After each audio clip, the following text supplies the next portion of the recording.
Alright, what's going on, guys? I'm just gonna do a walkthrough video of my 1992 Dodge w250. I haven't really done one of these before, like a full complete walkthrough, so I figured I might as well do one now. I'm just going for a little drive today. So like I said, the truck is a 1992 Dodge w250. It's got a 5-speed. Originally it was an automatic, and then about a year after I bought it, my dad and I transferred it over to a 5-speed Getrag 360, and it's been that for about 5 years since, and I haven't had any issues with it. So I'm just gonna do a walk around here, show you the paint. I don't know what number owner I am. I bought it from a guy who used it just to haul his fifth wheel. Now, he didn't really drive it much. When I bought it, it had about 230,000 kilometers on it, and it's got about 290,000 kilometers on it now. It is a Canadian truck, and it probably spent most of its life in BC, on Vancouver Island. And I drove it across the country a few times, because when I bought it, I was living in Ontario. And that was a pretty good first test, because I was living in Ontario. We flew out to Vancouver Island, and, you know, drove it 5,000 kilometers right off the bat, and it passed the test, so there was no hiccups.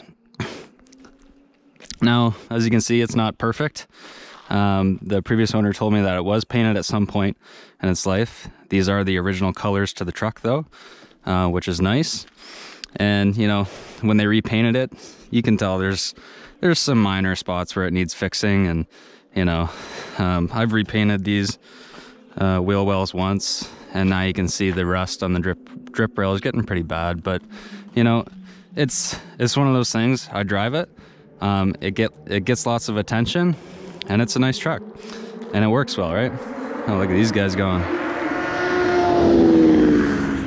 He's ripping.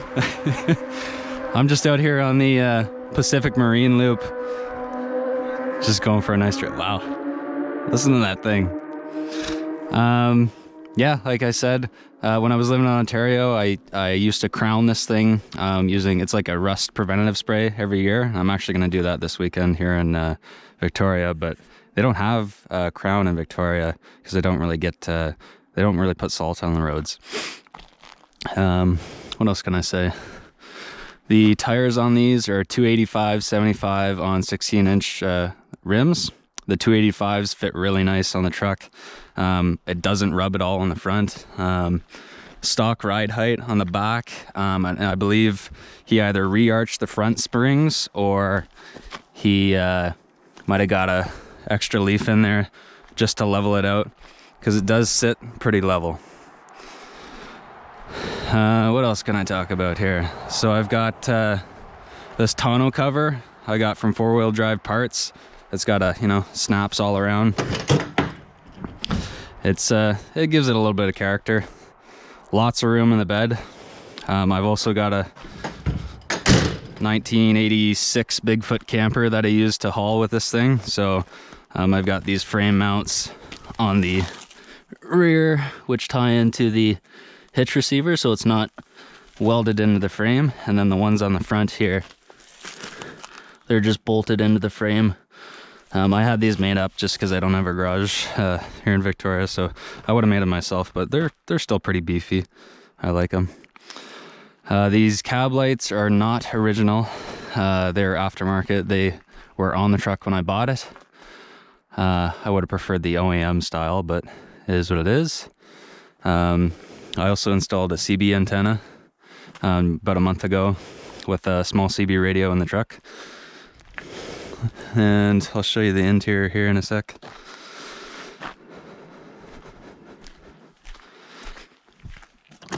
Okay, so this is the interior. It's a LE model, so it's got a completely finished interior. It's got the headliner and the power windows, power mirrors, power locks. The bench seat is nice. I believe that's also original to the truck, so an LE with a bench seat is pretty neat. And on the inside here, yeah, I added this fire extinguisher. Better to have it and not need it than need it and not have it. What what else we got here? I got my manual cable shutoff that I installed. This trailer brake was in the truck when I bought it. The 5-speed, as you can see, the CB radio down there.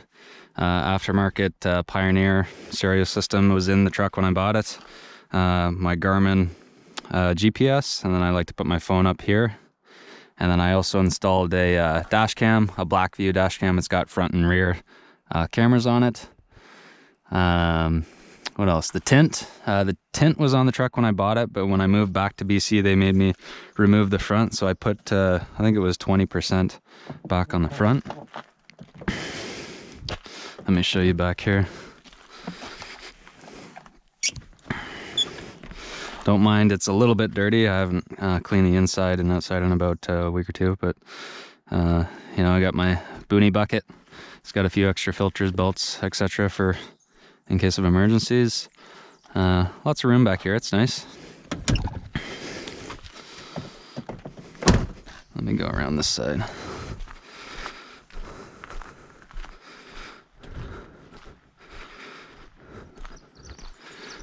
But it's one of those things, the red and white just doesn't really matter how clean or dirty it is. It just pops, you know, in the sun. When it's in the sun like this, it looks good. And I know that I know for a fact the red is faded.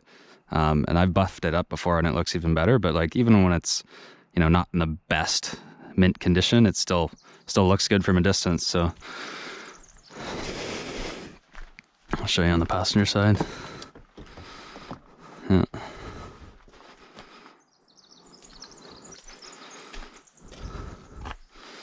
You know, glove box, always gotta slam these. The CB radio, bench seat. I bet you I'm gonna get lots of questions about this. I got this off of cupholdersplus.com. I don't know if that site still exists, but I got it like not too long after I bought the truck about 6 years ago, so. Yeah. So what I'll do here is I'll show you under the hood and explain a few things of what I've done under there, and then I'll fire it up.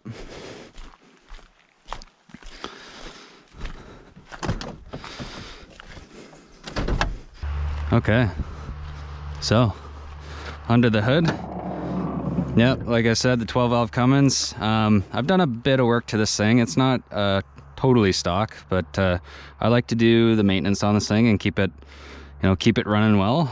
You know, every year I do my air filter, just, you know, the paper filter, and every year I do my oil filter and then my fuel filter, and I also have an additional auxiliary fuel filter down at the bottom of the truck right here that has a fuel heater on it, so I can turn the fuel heater pad to warm up the fuel filters before I start the truck.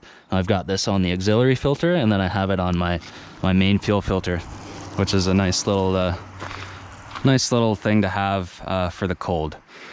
So I also installed this auxiliary AMSOIL bypass, which runs from just by the turbo here, and then, you know, filters here and the bypass, and then it runs back into my oil fill port, the side of the oil fill port, if you can see it there.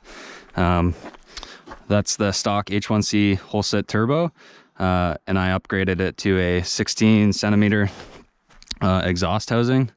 The exhaust is a Diamond Eye 4-inch turbo back, and it's got a muffler and a resonator on it, so it's not a straight pipe, but it's still pretty loud. Got my nice big Odyssey battery, 31 PC 2150 with 1150 cold cranking amps. This thing cranks like a beast, and I've had it for I think 5 years now, or probably four or 5 years. It's doing great.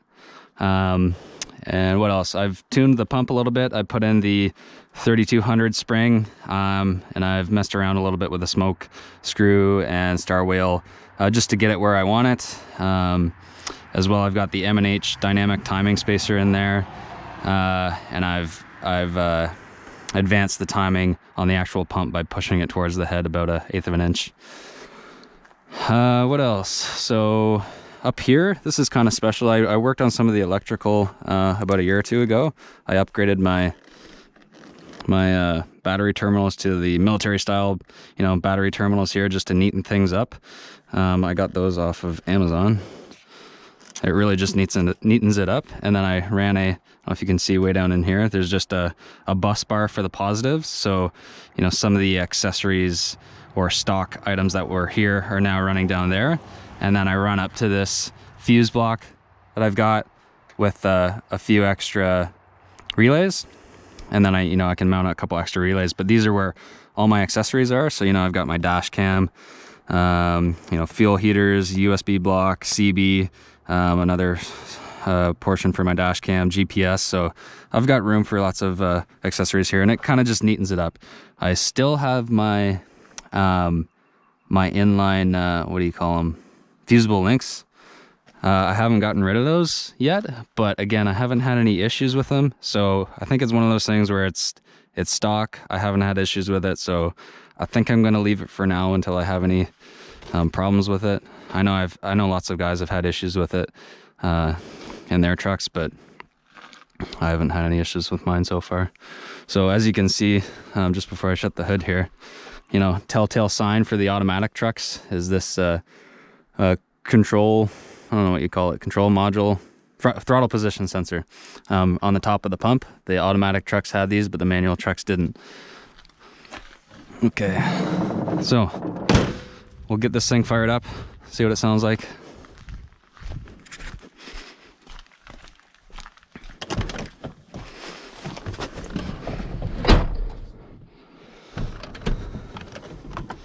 So I push in my fuel lever, do the wait to start.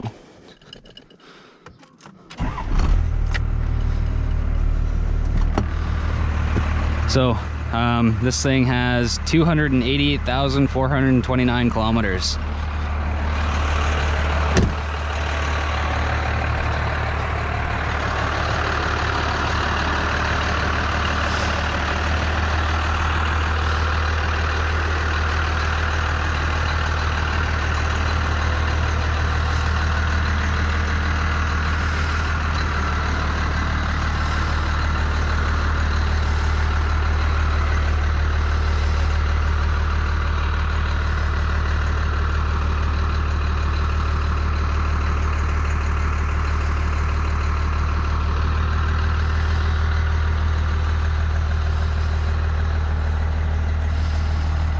Like I said, it's got the muffler and the resonator on it, but it still sounds like a first-gen diesel.